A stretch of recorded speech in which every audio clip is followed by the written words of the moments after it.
Hello, मैं doctor Sanjay Katiyar और आज हम एक थोड़े से कंट्रोवर्शियल टॉपिक पर डिस्कशन करेंगे। मिल्क होता है दो तरह का, A1 A2, जो आजकल बहुत मार्केट में एक मिथ फैला हुआ है। तो A1 मिल्क क्या होता है और A2 मिल्क क्या होता है? A2 मिल्क को हमें हेल्दी बता के बेचा जा रहा है बहुत ही एक्स्ट्रा कॉस्ट पे, बट हम इंडियंस को ये नहीं पता है कि इंडियंस जितनी भी वैराइटीज़ हैं, बफेलो की, शेप की, गोट की, इवन ह्यूमंस, ये सारे लोग A2 मिल्क प्रोड्यूस करते हैं जिसको हम हेल्दी मानते हैं। सिर्फ कोई स्पेसिफिक काउ ही A2 मिल्क प्रोड्यूस नहीं करती है। Buffalo, shape, humans and goats, इस और इवन जो भी एनिमल्स ले लो, कैमल्स भी, ये सब A2 मिल्क प्रोड्यूस करते हैं। तो इस मिथ में मत पड़ना और अपने पैसे बर्बाद नहीं करना कि सिर्फ cow A1 milk A2 milk होता है तो हमें वही मिल्क पीना है। अभी एक्चुअली में होता क्या है, मॉलिक्यूलर जो मिल्क की प्रोटीन, आपको पता है दो तरह की प्रोटीन होती है, उसमें केसिन और वे प्रोटीन। तो जो केसिन प्रोटीन है उसकी अगर आपको पता है कि प्रोटीन अमीनो एसिड की चेन होती है, तो उस चेन में 67th पोजीशन पे अगर एक अमीनो एसिड प्रोलीन आ जाता है तो वो होता है A2 मिल्क। तो प्रोलीन जो अमीनो एसिड है वो स्टेबल होता है और किसी भी हीटिंग करने से या डाइजेस्टिव एंजाइम्स की वजह से वो ब्रेक नहीं होता है वहाँ पे। तो ये A2 मिल्क में हो गया। A1 मिल्क में उस 67 पोजीशन पे हिस्टाडीन अमीनो एसिड होता है, वहाँ से वो ब्रेक होने के चांसेस ज़्यादा हो जाते हैं। तो जब हम हीट करते हैं उस मिल्क को तो वो हिस्टाडीन वाला जो पार्ट है 67 पोजीशन पे वो ब्रेक हो जाता है। तो जो रिमेनिंग पार्ट बचता है उसको हम बीटा कैसोमॉर्फिन 7 कहते हैं। जो रिमेनिंग पार्ट बता, जब वो 67 वाला टूट गया तो इसको BCM7 भी कह सकते हैं। तो न्यूजीलैंड की एक कंपनी ने इसको स्पॉन्सर किया और ये बताया कि जो ये रिमेनिंग BCM7 है, बीटा कैसोमॉर्फिन 7, ये इन विट्रो मीन्स लैब्स में, पेट्री डिश में ये कुछ प्रॉब्लम क्रिएट करता है, बट इन विवो मीन्स हमारी बॉडी के अंदर या एनिमल्स के अंदर ऐसा कुछ भी इस्टेब्लिश नहीं है कि ये प्रॉब्लम करता है। तो इन विट्रो अभी तक ये प्रूफ हो पाया है, इन विवो यानी बॉडी के अंदर प्रूफ नहीं हो पाया है। तो एक तो ये स्पॉन्सर्ड है, न्यूजीलैंड आपको पता है बहुत ही डेयरी में काफ़ी आगे एडवांस कंट्री है, और वहाँ की कंपनी ने इसको पेटेंट भी करवा लिया है A1 A2 का कॉन्सेप्ट। तो ये एक कॉर्पोरेशन के थ्रू बैक्ड है कि A1 A2 जैसी भी कोई चीज़ होती है।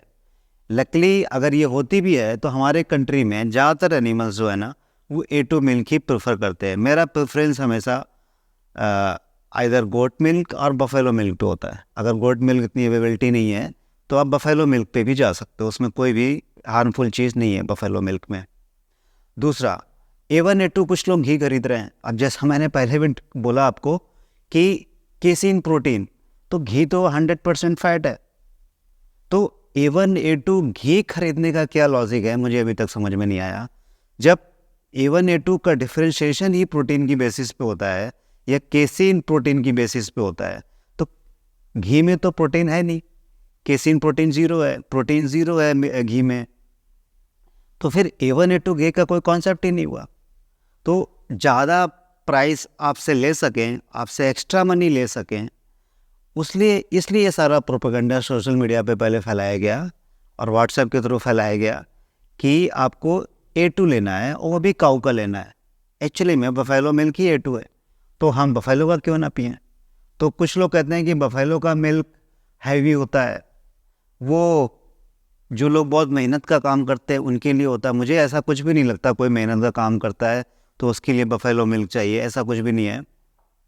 दूसरा, हम फैट जो मिल्क का कंजम्पशन है वो हम करते क्यों हैं? डेयरी का 10-12 हज़ार साल पहले जो हमने डेयरी को लाए अपनी लाइफ में, वो मेनली हम फैट के लिए लाए थे।